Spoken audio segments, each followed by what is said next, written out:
Hello everyone, welcome again to fine art study. आज के इस वीडियो में हम पढ़ेंगे हमारे जो आर्ट का सिलेबस है उसकी यूनिट थर्ड। तो यूनिट थर्ड का हमारा जो टॉपिक रहेगा वो रहेगा Indian sculpture, bronze and Indo Islamic architecture. ठीक है, तो इसको हम तीन पार्ट में पढ़ेंगे। ठीक है, क्योंकि बहुत लंबा चैप्टर है। तो आज का हमारा जो टॉपिक है वो रहेगा टेम्पल स्कल्पचर, जिसमें हम मंदिरों की पूरी हिस्ट्री, कौन कौन से मंदिर हैं, कितनी शैलियाँ हैं, किस शैली में क्या विशेषता है, पहचान कैसे है, तो सभी आज के इस वीडियो में हम देखेंगे। और ये जो सिलेबस है ये आर्ट के जितने भी एग्ज़ाम हैं, EMRS, KVS, TSSP, NVS, सभी के लिए इक्वली इम्पोर्टेंट है। तो चलिए स्टार्ट करते हैं। Artistic aspect of Indian temple. तो इनका जो टाइमिंग है, ठीक है, जब ये माना जाता है कि जब मंदिर जो है वो विकसित हो गए थे, ठीक है, तो उनका जो टाइमिंग है वो 6 से 13वीं शताब्दी। मंदिरों का देश भारत को कहा जाता है। इसके साथ ही आप लोग ये बताइए कि भारत में ऐसी कौन सी सिटी है, कौन सी नगर है जिसे मंदिरों की नगरी कहा जाता है। देवी देवताओं के मूर्त रूप की पूजा हेतु जो भवन बनाए गए हैं वो मंदिर कहलाते हैं। कि हमने जो कल्पना की, हमारी आस्था है, ठीक है, उसको हमने मूर्त रूप दिया और उसी की पूजा उपासना के लिए हमने एक जो स्ट्रक्चर है, जो भवन है वो बनाया और उसको फिर नाम दिया गया मंदिर। अब मंदिर ये नहीं कि जिस मंदिर का जो रूप हम आज देखते हैं वही आज से इतने टाइम पहले हो, नहीं, पहले जो है वो अलग टाइप से होता था। जैसे पहले चट्टानों को काट कर छोटी सी गुफा जैसे बना दिया, ठीक है, फिर धीरे धीरे विकसित होता हुआ आज जो हम मंदिरों का रूप देखते हैं वो हमें प्राप्त हुआ है। जैसे कि आपने पहले देखा जब हमने अजंता की गुफाएं पढ़ी थी, ठीक है, तो उसमें हमने पढ़ा था चैत्य और विहार गुफाएं। तो चैत्य गुफाएं क्या थी कि जो चट्टानों को काट कर ही वो गुफाएं बनाई गई थी और उसमें जो पूजा के लिए बने थे, ठीक है, उन्हें चैत्य कहा गया। तो वो एक टाइप का मंदिर ही था जिन्हें कि चैत्य का नाम दिया गया। तो स्टार्टिंग तब से है, लेकिन इनका रूप जो है वो धीरे धीरे विकसित होता गया। नेक्स्ट देखिए,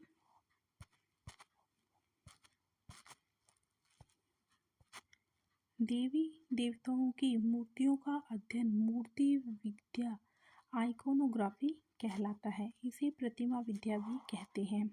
मोस्ट इम्पोर्टेंट है, जिन भी स्टूडेंट ने आई थिंक KVS या NVS इसी साल का किसी एग्ज़ाम में ये क्वेश्चन पूछा गया था और एज इट इज़ पूछा गया था, इसीलिए जो मैं आपको वन लाइनर क्वेश्चन देती हूँ हमेशा, ताकि आपको लर्न करने में ईजी हो। ठीक है, इस टाइप से जो क्वेश्चन है वो बहुत जल्दी हमें याद हो जाते हैं, बजाय थ्योरेटिकल जो होते हैं वो थोड़े लेंथी हो जाते हैं, बोरिंग भी लगते हैं। तो इस टाइप से हमें पॉइंट टू पॉइंट सारी चीज़ें मिल जाती हैं। तो ये क्वेश्चन जो है वो अभी पूछा गया था। तो मूर्तियों का जो अध्ययन है उसे मूर्ति विद्या कहते हैं और इंग्लिश में अगर नाम आए तो आइकोनोग्राफी से कहा जाता है। इसके साथ साथ आप ये नाम भी याद रखिएगा, इसे प्रतिमा विद्या भी कहते हैं। Introduction to temple sculpture. 6वीं से 7वीं शताब्दी में पत्थर माध्यम को अपनाया और गुहा मंदिरों का निर्माण चट्टानों को काटकर किया गया। गुहा मंदिर क्या होते हैं, जो चट्टान वगैरह होती हैं, ठीक है, उनको काटकर जिन मंदिरों का निर्माण किया जाता है, तो गुहा मंदिर उन्हें बोला जाता है। जैसे कि पहले रॉक टेम्पल हो गया, चट्टानों को काट कर, उसके बाद किसी भी जो है एक बड़ी चट्टान को काट कर उसे मंदिर की शेप में और इस टाइप से, और उसके बाद कोई एक प्रॉपर जो है मंदिर बनाना।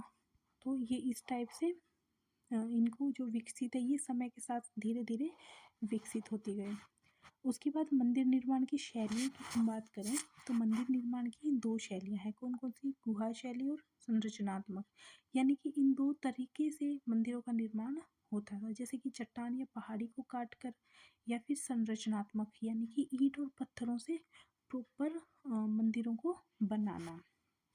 ठीक है, यहाँ तक समझ में आ गया सबको? एक ही चट्टान को काटकर भी मंदिर बने। कैसे?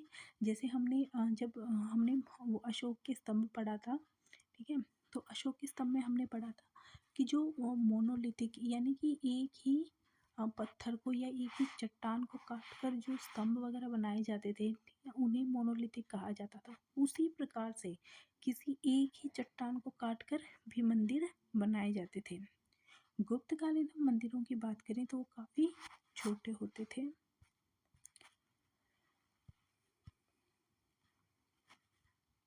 नेक्स्ट देखिए, प्राचीन काल में 3 टाइप के मंदिर होते थे।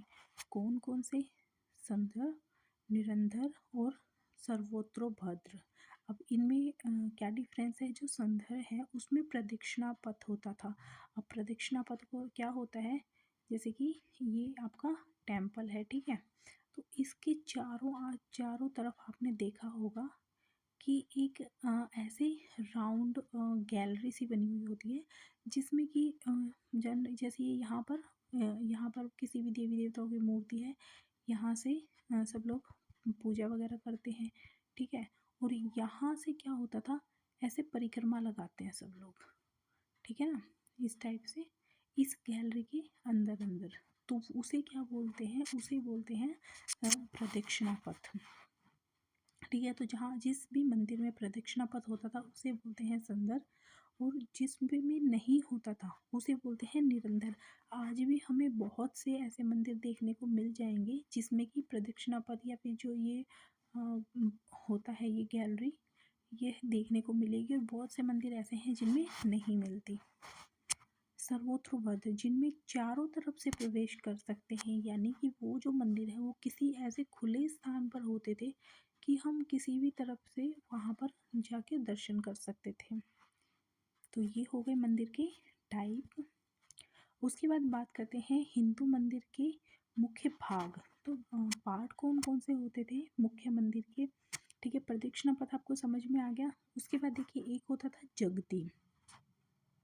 जगती में क्या होता था कि एक चबूतरा होता था, ठीक है? इस टाइप से एक चबूतरा होता था जिसके ऊपर की जो मंदिर है उसका निर्माण किया जाता था, ठीक है? आज भी आपने कई घर वगैरह देखे होंगे जो पहले के बने हुए हैं, नीचे एक बेस बनाते हैं, चबूतरा बनाते हैं, और उसके ऊपर फिर जो वो घर है वो बनाते हैं, और उसमें फिर ऐसे सीढ़ियाँ लगी हुई होती हैं, ठीक है? तो इस मंदिर में भी ऐसे होता था कि सीढ़ियाँ लगी हुई होती थी,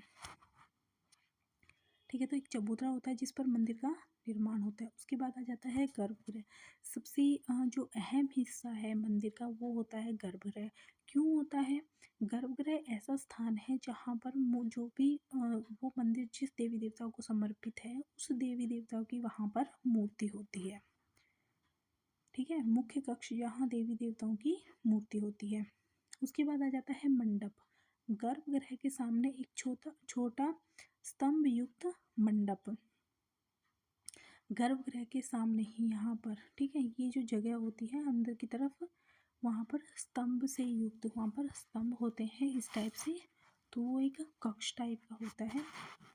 उसके बाद आ जाता है शिखर। गर्भगृह के ऊपर अधिक ऊंचा और मंडप के ऊपर थोड़ा कम ऊंचा शिखर।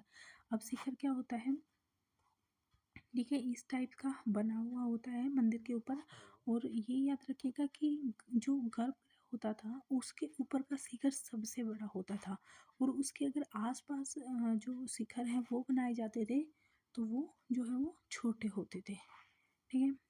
शिखर के शीर्ष को पताका आम्ल कलश से अलंकृत किया जाता था। जो शिखर है उसका जो शीर्ष होता है, यानी ये जो टॉप होता था उस पे या तो कोई पताका जैसे झंडा वगैरह, ठीक है? कलश, तो इस टाइप की चीज़ें से उन्हें सजाया जाता था, और ये चीज़ें आपको आज भी देखने को मिलती हैं। उसके बाद आ जाता है प्रवेश द्वार। तो प्रवेश द्वार क्या होता है, जहाँ से जो मेन एंट्रेंस होता था तो वहाँ पर द्वारपालों की मूर्तियाँ मिलती थी, गंगा यमुना ऐसे देवी देवताओं की, यक्ष यक्षिणी की, तो इस टाइप की मूर्तियाँ जो है वो हमें देखने को मिलती थी कई जगह, जैसे जानवर वगैरह से उन्हें अलंकृत किया जाता था, यानी कि उनकी छवियाँ जो है वो बनाई जाती थी। उसके बाद देखिए बात करते हैं मंदिरों की श्रेणी। तो मंदिर की जो है वो 3 श्रेणियाँ होती हैं, यानी कि 3 टाइप के मंदिर होते हैं। कौन कौन से होते हैं ये हम सबको पता होगा, नागर शैली, द्रविड़ शैली और बेसर शैली। ठीक है।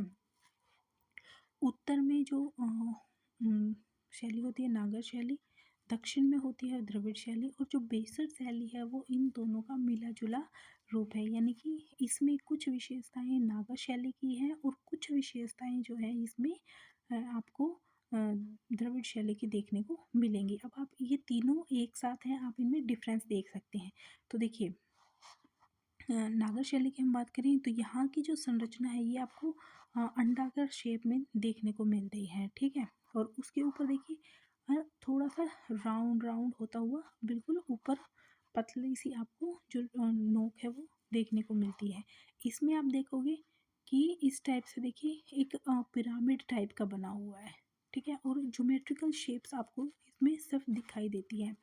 इसमें हम देखते हैं कि नीचे यहाँ तक तो हमें जो ज्योमेट्रिकल शेप्स हैं वो दिखाई देती हैं, लेकिन इसके जो ऊपर का भाग है वो हमें बिल्कुल नागर शैली की तरह दिखाई देता है। यानी कि बेसर शैली जो है वो दोनों का मिक्सचर है। ठीक है। इस शैली में दोनों के ही गुण पाए जाते हैं। चलिए तीनों शैलियों को पूरा विस्तार से देखते हैं कि ये होती क्या है। सबसे पहले है नागर शैली। नागर शैली जो सबसे ऊपर देखिए ये वाला पार्ट होता है, ऊपर वाला पार्ट है, इसे आमलक बोलते हैं। ठीक है। फिर ये शिखर हो गया, ये यहाँ पर ये गर्भगृह। ठीक है। देखिए अभी मैंने बताया था कि जो शिखर है वो गर्भगृह का शिखर सबसे ऊंचा होता है। ठीक है। इस और जो साइड के होंगे वो छोटे होंगे। ठीक है। ये जो बैठने के कक्ष होते हैं, ठीक है, या गर्भगृह के सामने जहाँ पर दर्शक बैठ सकते हैं, तो ये उनके वो है शिखर हैं, लेकिन ये मेन जो शिखर है उनसे छोटे हैं। ठीक है। ये यहाँ पर ये मंडप है। ये हो गया चबूतरा, ये हो गया चबूतरा। ठीक है। जिसके ऊपर मंदिर का निर्माण होता था, और ये मेन मंदिर जहाँ पर देवी देवता की मूर्ति स्थापित होती है, यानी कि गर्भगृह। ठीक है। तो ये था नागर शैली का जो स्ट्रक्चर है मंदिर का।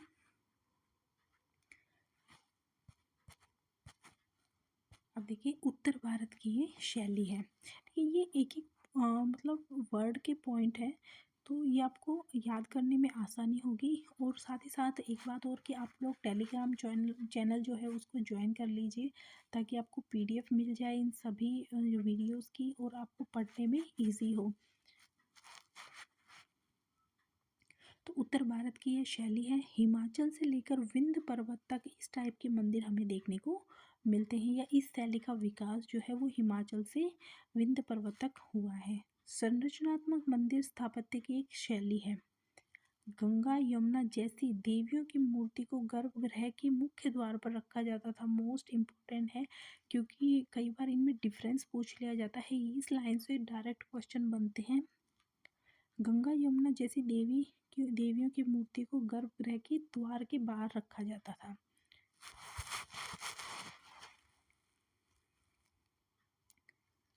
संपूर्ण मंदिर एक चबूतरे पर बनाया जाता था।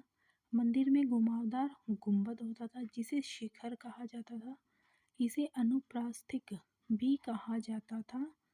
ये मंदिर आधार से शिखर तक चतुष्कोणीय होते थे।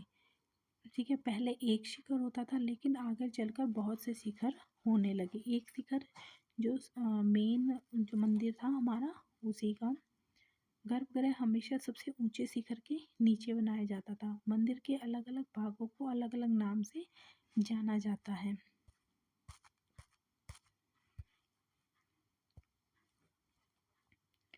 जैसे शिखर। ठीक है।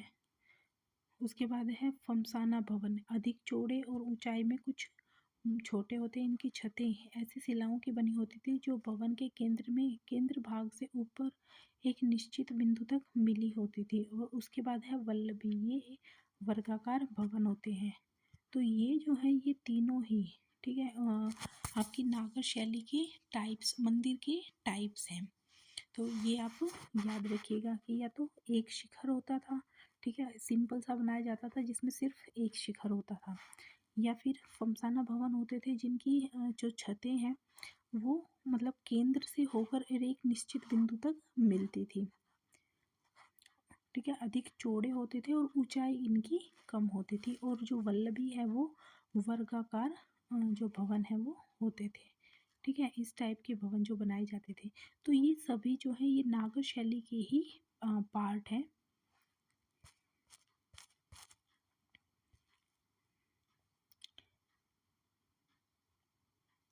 इन्हें जो वल्लभी है इन्हें वैगन वॉल्टेड बिल्डिंग या फिर षटकाकार भवन भी कहते थे या कहा जाता था।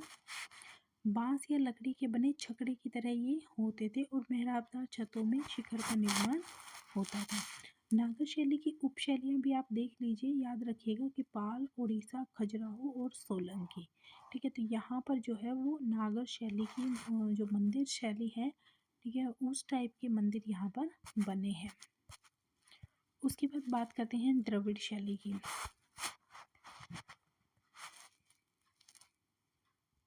तो देखिए क्लियरली आप इसमें डिफरेंस देख सकते होंगे, जो अभी हमने नागर शैली पढ़ी थी, ठीक है, उससे और इसमें जो है वो आपको डिफरेंस देखने को मिल रहा होगा।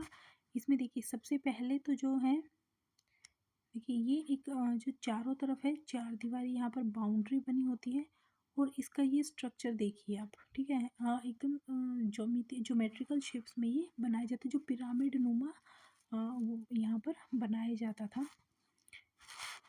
इनकी उपशैली जो है वो थी पल्लव, चोल, पांडे और विजयनगर। कृष्णा नदी से लेकर कन्याकुमारी तक इनका विस्तार था। द्रविड़ शैली के मंदिर बहुमंजिला होते थे। हमने कभी देखा होगा कि इस टाइप से बने हुए होते थे। ठीक है, इसके ऊपर बड़ा, फिर नीचे छोटा, फिर उससे छोटा, फिर उससे छोटा। ठीक है, इस टाइप के मंदिर वहाँ पर बनाए जाते थे, यानी कि पिरामिड नुमा मंदिर। मंदिर के मुख्य द्वार गोपुरम पर द्वारपालों को रखा जाता था। अभी हमने नागर शैली में पढ़ा था कि जो मंदिर है उसकी जो उसका जो गेट है, ठीक है, तो उस पर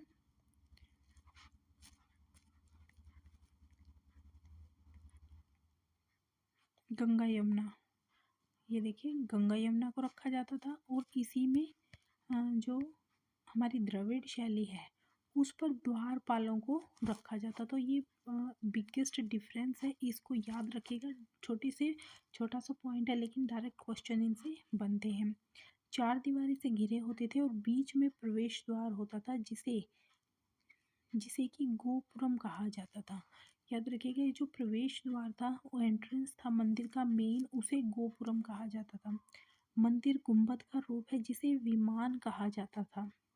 यह सीढ़ीदार पिरामिड की तरह ज्यामितीय रूप से बना हुआ होता था और मंदिर के आधार में अक्सर जलाशय पाए जाते हैं। यानी कि जो द्रविड़ शैली के मंदिर हैं उनमें मोस्टली आपको जो है मंदिर प्रांगण में ही आपको जलाशय या जल का कुंड, ठीक है, इस टाइप का हमें देखने को मिलता है। मुख्य मंदिर जिस गर्भगृह में बना होता था वो सबसे छोटा होता था।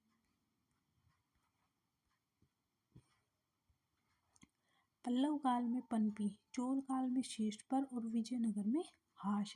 यानी कि जब पल्लव काल था उस टाइम पर इस जो द्रविड़ शैली है उसका विकास हुआ। ठीक है, उस टाइम पर ये शैली पनपी। चोल काल में ये शीर्ष पर थी, चोल काल में सर्वाधिक इसकी उन्नति हुई। इस टाइप की जो मंदिर हैं वो सर्वाधिक बने। लेकिन जब विजयनगर जो साम्राज्य है वो स्टार्ट हुआ तब इस शैली का ह्रास हो गया। तंजौर का वृत्तेश्वर मंदिर को यूनेस्को में शामिल किया गया था। तो तंजौर का जो वृत्तेश्वर मंदिर है वो द्रविड़ शैली का उदाहरण है। द्रविड़ शैली के अंतर्गत ही नायक शैली का विकास हुआ। फिर कई बार आपसे पूछ लिया जाए कि नायक शैली जो है वो किसकी अंतर्गत आती है, तो ये आती है आपकी द्रविड़ शैली की। मीनाक्षी मंदिर, रंगनाथ मंदिर और रामेश्वर मंदिर, ये तीनों ही आपको जो है द्रविड़ शैली के अंतर्गत देखने को मिलते हैं। उसके बाद नेक्स्ट हम बात करते हैं बेसर शैली के बारे में। तो बेसर शैली बेसिकली क्या है, इन दोनों का ही नागर और द्रविड़ का मिला जुला रूप है, उसे ही बेसर कहते हैं। तो यहाँ देखिए अभी हमने पढ़ा था, ठीक है। इसकी जो आकृति है वो कुछ पिरामिड टाइप की होती है, ऊपर इसके हमें नागर शैली की तरह देखने को मिलता है। तो बेसिकली इसमें जो है वो दोनों के ही गुण पाए जाते हैं और इसे जो है वो चालुक्य शैली भी कहते हैं। इनकी उपशैलियों की हम बात करें तो राष्ट्रकूट, चालुक्य, होयसल और काकतीय इसकी उपशैलियाँ हैं। इन मंदिरों का आकार आधार से शिखर तक वर्ताकार या फिर अर्धगोलाकार होता है। बेसर शैली का उदाहरण है वृंदावन का वैष्णव मंदिर, जिसमें गोपुरम बनाया गया है। तो यहाँ पर हम जो इंट्रोडक्शन ऑफ टेम्पल है, ठीक है, बेसिक टेम्पल क्या होता है, कितने टाइप का होता है, कौन कौन सी शैलियाँ होती है, किस शैली की क्या पहचान है, कैसी दिखती है, तो वो सभी अभी हमने क्लियर कर लिया। इसी के आगे जो टेम्पल स्कल्पचर है उसी में हमें कुछ स्कल्पचर यहाँ पर दिए गए हैं, ठीक है, हमारे सिलेबस में, जिनको भी हम रीड आउट करेंगे। तो सबसे पहला जो है हमारा वो है डिसेंट ऑफ गंगा। इसे गंगा अवतरण जो है बोला जाता है।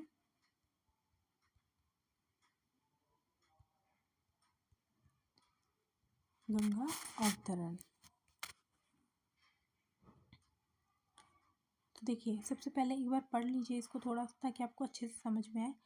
ऑल्सो कॉल्ड किरात अर्जुन, यानी कि इसे किरात अर्जुन भी कहा जाता है। पल्लव काल का है, 7th सेंचुरी का है, स्टोन में ही बना हुआ है और महाबलीपुरम में है। महाबलीपुरम कहाँ है? तमिलनाडु।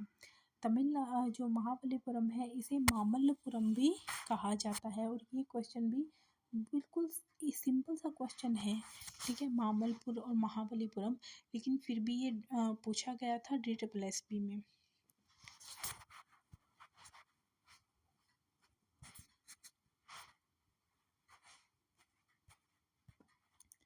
चट्टानों को काटकर कई मंदिरों और रथों के समूह बनाए गए, जिन्हें पंच पांडव रथ के नाम से जाना जाता है। इन्हें स्वतंत्र रूप से खड़े मोनोलिथ में उकेरा गया है। स्वर्ग से गंगा को नीचे लाने के लिए भागीरथ की कहानी इस पैनल का विषय है। तो इसमें जो है वो क्या बताया गया है, जो भागीरथ है उन्होंने प्रार्थना की थी, ठीक है, गंगा को धरती पर लाने के लिए। यह पहाड़ी पर दो विशाल शिलाखंडों में बना है, जो दो संकीर्ण ऊर्ध्वाधर दरारों से अलग है। गंगा की दिव्य धारा को ऊर्ध्वाधर दरारों के माध्यम से नीचे की ओर बहते हुए दर्शाया गया है। एक विशालकाय नागराज अपनी रानी के साथ बाहर आता है। तो देखिए सबसे पहले देखिए यहाँ पर, ठीक है, आपको दिख रहा होगा सबसे बड़ा जो स्कल्पचर है वो हाथी का है। उसके बाद देखिए यहाँ पर आपको सभी आकृतियाँ जो है वो दिखाई दे रही हैं। ये एक्चुअली जूम नहीं होता है, ठीक है, आप इसको एक बार देख लीजिएगा, ये मेरे फ़ोन में जूम नहीं होता है।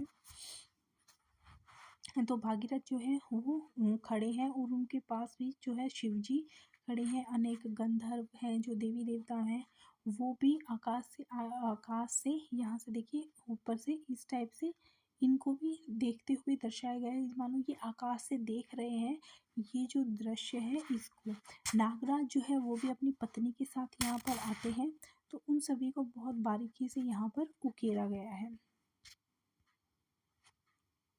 दोनों ओर से देवता, राक्षस, मनुष्य और जानवर सभी एकत्रित हैं। बाईं चोटी के पास भागीरथ एक पैर पर खड़े हैं। उन्होंने दोनों हाथों को अपने सिर के ऊपर एक दूसरे से जोड़कर रखा हुआ है, जो हम तपस्या करते हैं खड़े होकर, ठीक उस मुद्रा में ये खड़े हैं। चार भुजाओं वाले भगवान शिव अपने गणों के साथ हैं। अपने निचले बाएं हाथ के सामने वृद्ध मुद्रा में खड़े हैं।